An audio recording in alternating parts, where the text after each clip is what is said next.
Right, what's going on? Oh, it's Teri again. Teri picks fights and then starts getting all upset when the fight doesn't go her way. Anyway, here we are again. It's just gone, what, 12:30? Quite an early one. All right, lunchtime walk. Come this way. You know. Oh, I'll pass those two on the way. See how fast they were going though? That's really slow, really slow. Oh, see, they're talking as they're riding. They're having a nice, that's a 60-mile-an-hour road, that is. So, it blows my mind that people can do that. It does, it just blows my mind. That when a car has to come wide of you, you know, you're making someone, if you were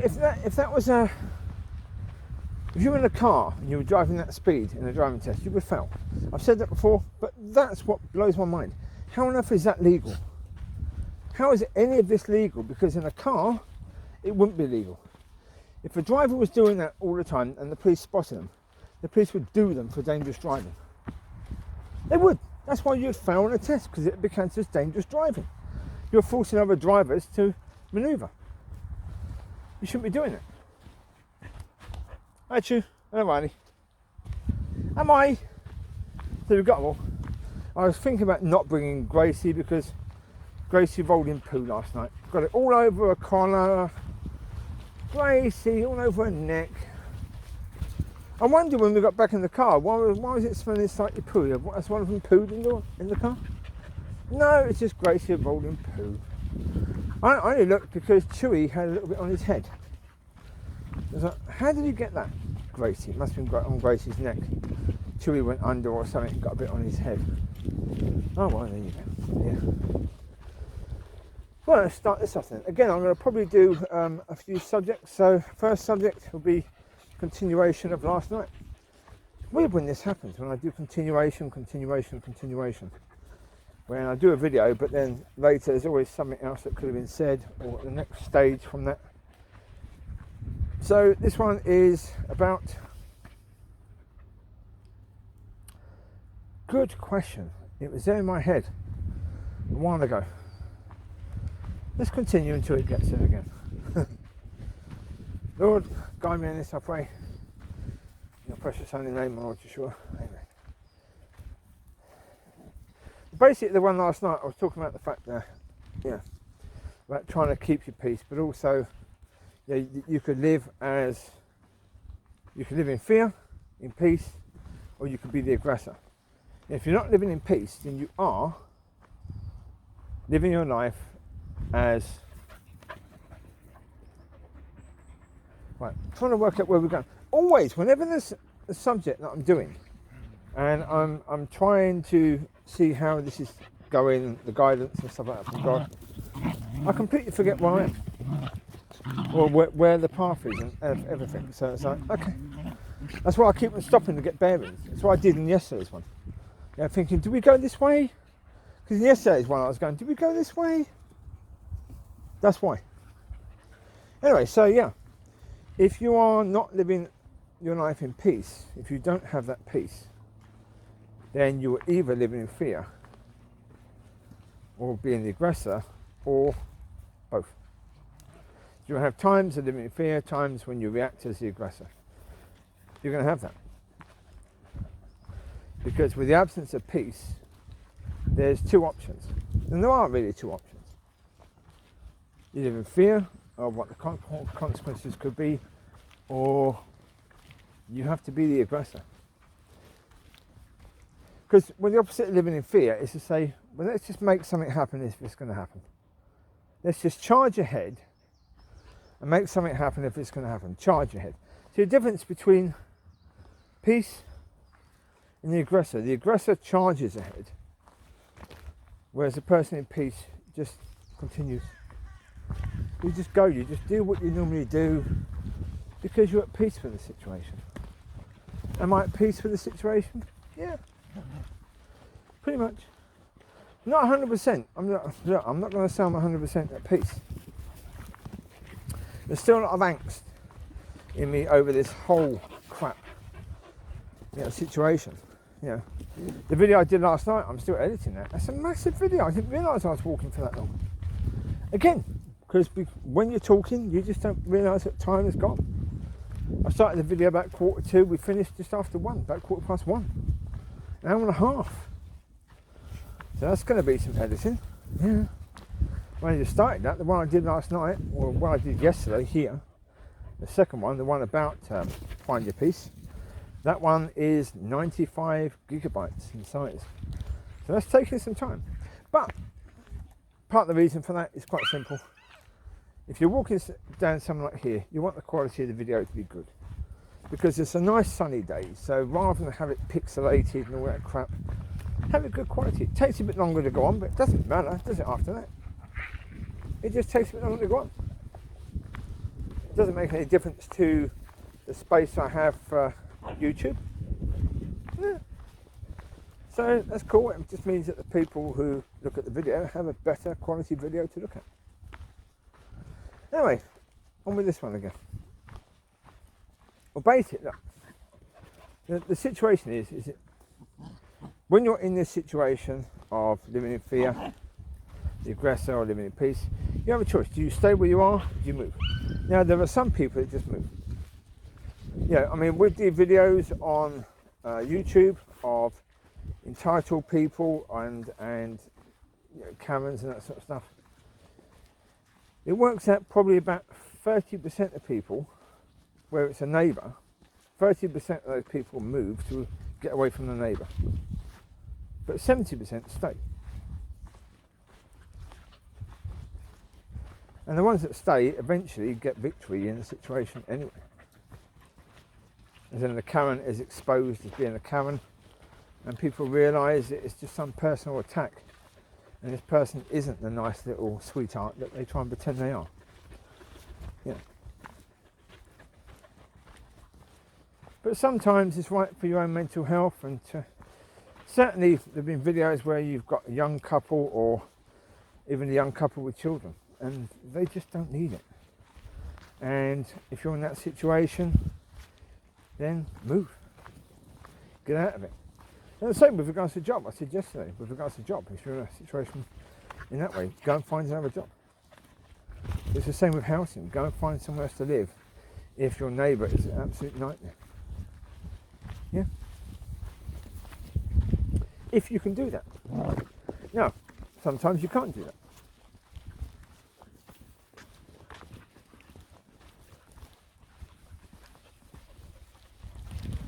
Yeah. Well, as I say, from the one yesterday, it's so important to find that peace. If you can find it where you are, in the job you are, in the place you're living, with those surroundings, then fantastic, because I guarantee you one thing. If you're still in that same situation with those people and you can find peace in that situation with those people all the time, but then obviously, you know, you're in a situation where you're going to be far stronger and able to deal with so much more. If you're someone who runs away, if you're someone who has to run away, then there's maybe a lesson that you should have learned, that you didn't learn, that maybe you still have to learn. So, but again, you may be stronger next time. So don't beat yourself up about the fact you moved. That's okay. You know, if you have to go through it again, you'll be stronger because you would have learnt. You would have gained strength the last time. You would have learnt some stuff. Right? That's cool. 1 second, we've got a doggy down there. Come here. Here, Bubs. Where are they going? We're going where they've just come from. Really? Come here. Here now. Here now. Trying to signal to this woman, I want to go left, so she can just go back a bit. No, she's coming straight ahead, isn't she? God, of course she is. She's coming straight ahead. Yeah, okay.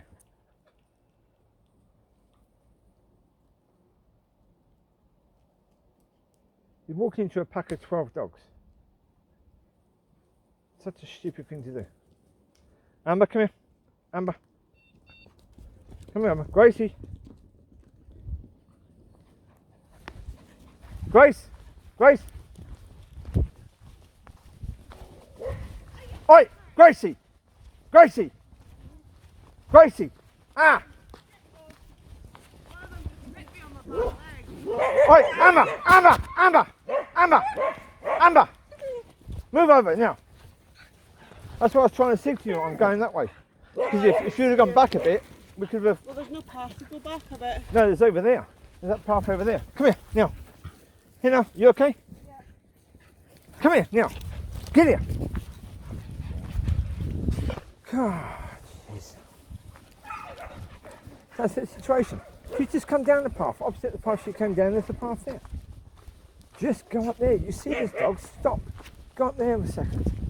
Let us get through, then there'll be no issue. Oh. Right, she said that Gracie's bit her bum. Guarantee you, if Gracie bit her bum, she shouldn't be able to walk. If she'd actually bitten her bum, she shouldn't be able to walk. So what, with Gracie, as I said, the situation with Gracie, when she puts her mouth against you, her top teeth are going to touch you because they protrude further. And so she does that with people all the time. Well, I suppose the problem is with her, because she's got her open mouth, because she's huffy and puffy, if she happens to close her mouth at the same time she's putting her mouth against you, that's like a bite. Yeah. Yeah. I say clearly she's got incredibly sharp teeth. If she'd have properly bit this woman's butt, oh, she'd be incredibly struggling to move. She'd be in incredible pain, wouldn't she? So. But look, this is where she came down, this path here. There's a path there. Just go up there. You can see, you come here, you can see quite clearly there. I can still see her. If I can still see her, she could have seen me quite easily. Right, you see me there, you can see me, you can see my dogs. Just go up there. A bit, just go just above that area there. What I do. Yesterday, I come down here because there's a person with a dog. I went up there to get out the way to give that person the ability to come through here if they needed to, or go further along there if they wanted to. You know, just said that wouldn't happen. Well, at that point in time, there wasn't anything I could do because I was well past an area where I could go, but she wasn't. So I was trying to signal to her, I'm going that way, so that she would know I've got to come past you to go that way. So if you go back there and just come off the path a second, no problem at all. Or even step over there, for goodness sake. In that area there, just a bit. Just get out the way of the path so I can get mine through. Oh, it is.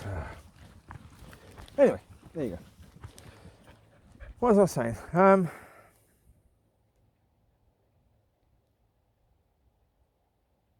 What about that situation? Yeah, no. In the end, yeah, the reality is that you get situations like that. That's another sort of situation. You get that. Right? You get people that are that bloody stupid. You can see quite clearly that there's loads of dogs. Someone's got loads of dogs off lead. You want to walk into that with your dog? Do you know the dogs that are coming? Do you know that they're safe? Do you know that, you know, one of them wouldn't see you or your dog as a threat? Certainly coming through the middle of them. Yeah? You don't know that. If you don't know that, then try to avoid that situation. You know, you're not being asked to go miles out your way, but you know, your responsibility is to protect you and to protect your dog. Yeah? Like there, my responsibility is, generally speaking, you know, Gracie goes up to people, she puts her face against them. Why? I don't know. She's sort of trying to see if they're okay. But what she's checking, I have no idea at all. Whereas Amber will bark at other dogs and maybe then cause stress to the other dog. So I'm keeping more of an eye on Amber than I'm of Gracie. Ugh. Yep. I don't know. Weird, isn't it? But as I say, this is the thing. These are the things you've got to deal with. You've got to have peace in these situations. Well, like her, I didn't have a go at her. I've had a go about the situation since then, but I didn't have a go at her. What's the point? Yeah, I asked if she was okay because she said that Gracie nipped her. So I asked if she was okay. She said she was okay. Okay. Yeah. Then you wasn't bit, was you? Because if you was bit, you wouldn't be okay. But okay. That's fine. You thought you were bit. Okay, no worries. But you're okay. That's what matters. Yeah. The reason why I talk about it afterwards and get a bit sort of ranty afterwards, because I'm trying to get that off my chest now. Because I see a situation that's a prime example of, I'm saying the sort of things that are going to come. Now, I'm not saying that women's a Karen. I have no idea. I have no idea. But again, it's a bit of a Karen-y thing to do. It really is a bit of an entitled thing to do. I'm going this way, and the other person is responsible for controlling their dogs, even though I'm going to walk straight through them when I don't have to. I could get out of the way, but I really can't be bothered. Because I want to go that way, I want to go that way now, so I'm going that way now. And whatever the consequences, yeah. Some people are considerate, and the considerate people do go to the side when they take a different path. Now, it's taken a path that they weren't intended to take. You see the plane there? There it goes. Cool. There's another one coming. And here comes the other one. There you go.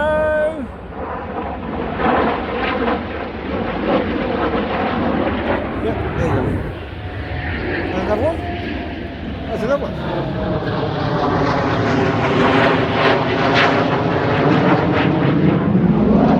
Right, okay.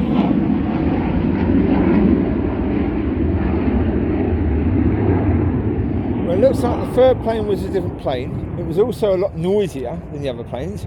I think it was bigger. It was either bigger or lower down, not too sure, because if it was lower down it appeared bigger. Another one? Yeah, there you go.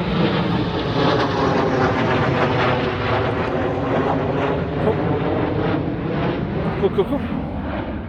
Right. Well, is that 4 or is that 2 that's gone round in a tight circle twice? I think that's 4, isn't it? Usually you get 2. Right. But 2 were showing their bellies at a slight angle and 2 were flying at a flat angle. So it's like, okay.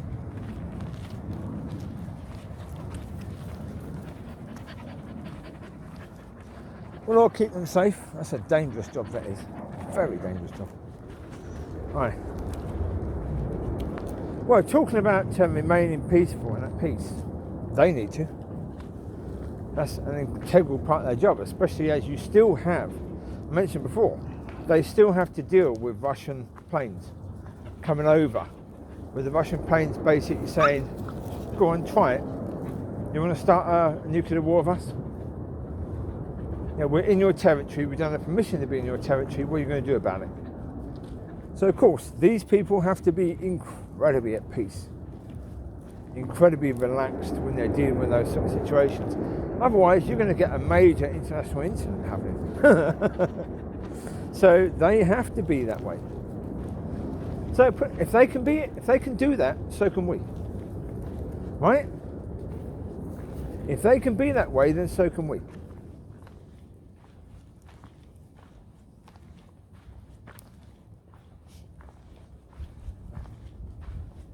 Now, I think part of it is about understanding that. First of all, what's going to happen is going to happen, pretty much. If something's supposed to happen, it's going to happen. Right? That's the first point. Second point is to realise, so living in fear, that sort of deals with that one. Where are you going there? Somewhere around here? Over there.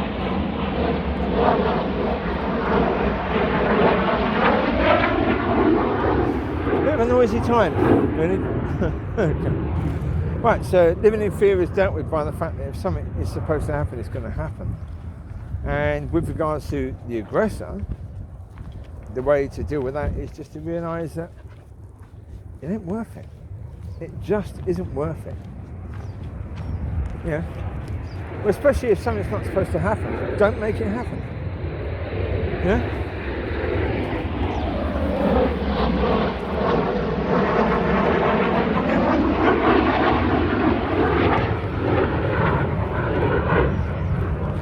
Well, I say, if something's not supposed to happen, if it's not supposed to be in your picture, but you then force something to happen, guess who gets arrested for it? You. Guess who gets in trouble for it? you. Is it worth it? No. Not in any way, shape or form. Of course it isn't. Utter and total stupidity.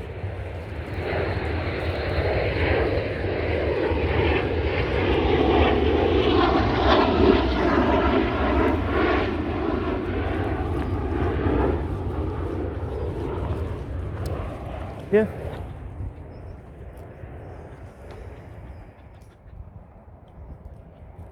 They all seem to be here. Cool. You going further? No, we're going this way. This way. So now we decided to go this way. Chewie's finally come this way to catch up. We're coming to you, Chewie. Don't just come to us, Bubs.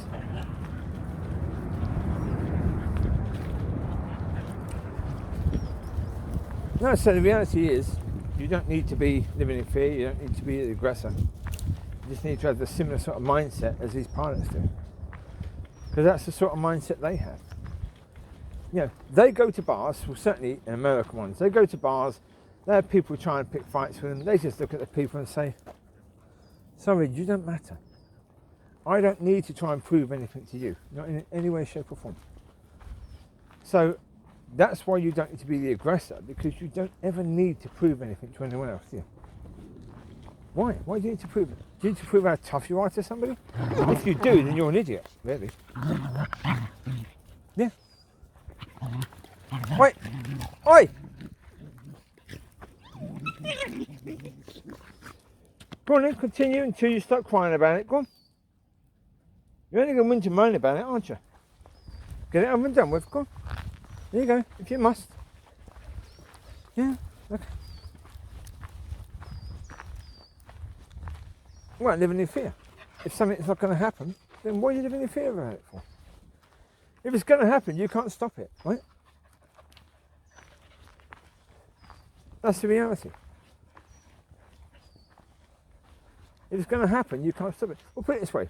I talked about Samson last night and the fact that the 3,000 Jews got him, tied him up and handed him over. Now, Samson said to him, are you going to kill me? They said no. Samson could easily have dealt with those 3,000 people. Easily. Wait! This way. We're going to come back down here in a second, anyway. Right. Yeah, Samson could easily have dealt with those 3,000 soldiers. Easily. They weren't exactly the best that Israel had, I don't imagine. And compared to him, certainly if they were going against what God had planned, then God would have given Samson the strength. Samson could have beat the crap out of him. And Samson was going to die anyway. Wasn't he? He was what? If you took about, okay, they got him, they obviously marched him to the Philistines, they took him there. I imagine the Philistines had a lot of fun with him before cutting out his eyes, sticking him in prison to make him work. Then they had that feast. You could be taking a year, maybe 2 years after that. After the Jews came to the cave to get him. You could be talking about 2 years before he died. But you're going to live in an awful situation at that point in time. But then maybe Samson has an idea of how he's supposed to die. Maybe God had shown him some sort of picture of how he's supposed to die. Come this way. Come. Maybe. See, here I've got to be careful because any person with a dog could just come out of there, or a cyclist could just burst out of there. Got to be careful.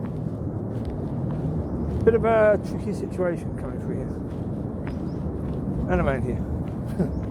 Certainly around here, you can't see what's around there.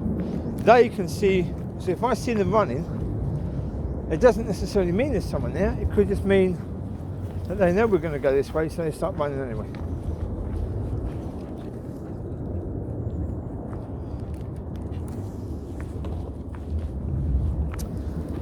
There. So yeah, I'd say it would have been about 2 years after that point that Samson died. What a terrible 2 years he had. But he had victory in the end, you see.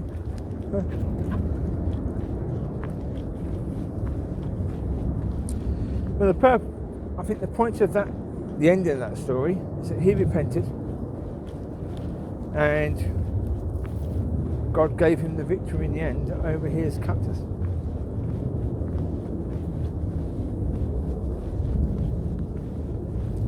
As I said last night there, it doesn't mean that you are going to get victory over your... Well, put it this way.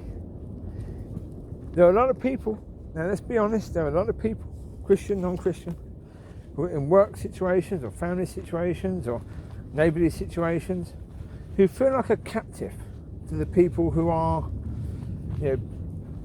being nasty to them. They feel like a captive to that situation. But as I say, it doesn't mean that God is not going to give you the strength so you can push the walls and kill all your captives. No. No. That's not going to happen. But take encouragement that, as God gave Samson the strength, God will give you the strength to deal with whatever you have to deal with. Just focus on him and he'll give you the strength. Sounds simple, doesn't it? Yeah. It's not quite as simple as that. Well, because we're human. We're emotional creatures, and because we're emotional creatures, we react emotionally sometimes, and that's the reality.